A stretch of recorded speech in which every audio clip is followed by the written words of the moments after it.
Hello friends, എല്ലാവർക്കും ചെമ്പനീർപ്പൂവിൻ്റെ പുതിയൊരു വീഡിയോയിലേക്ക് സ്വാഗതം.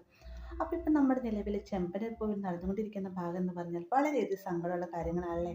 സച്ചിയും രേവതിയും തമ്മിൽ പിണക്കത്തിലാണ്. മാത്രമല്ല സച്ചിയുടെ ജോലി നഷ്ടപ്പെടുകയും ചെയ്തിട്ടുണ്ട്.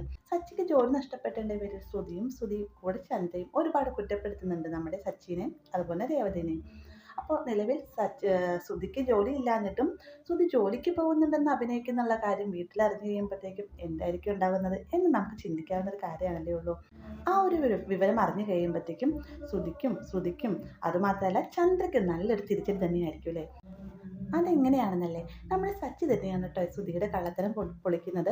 ശ്രുതി എന്നും പോകുന്ന ആ പാർക്കിൽ ശ്രുതിയും ശ്രുതിയുടെ കൂട്ടുകാരും നമ്മൾ സംസാരിച്ചുകൊണ്ടിരിക്കുന്ന കാര്യം സച്ചി യാദൃച്ഛികമായിട്ട് കേൾക്കാൻ ഇടവരികയാണ്. അപ്പോൾ ഈ ഒരു വിവരം അറിയുമ്പോഴത്തേക്ക് സച്ചി തിരികെ വീട്ടിൽ വന്നതിന് ശേഷം എല്ലാവരും മുന്നിൽ നിർത്തിക്കൊണ്ട് തന്നെ ശ്രുതിയുടെ തൊലി ഇരിക്കുന്നുണ്ട്.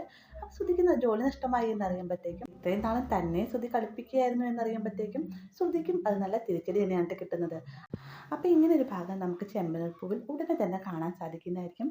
വീഡിയോ ഇഷ്ടമായെന്ന് കരുതുന്നു. വീഡിയോ ഇഷ്ടമായ ലൈക്ക് ചെയ്യാനും സബ്സ്ക്രൈബ് ചെയ്യാനും മറക്കരുത്.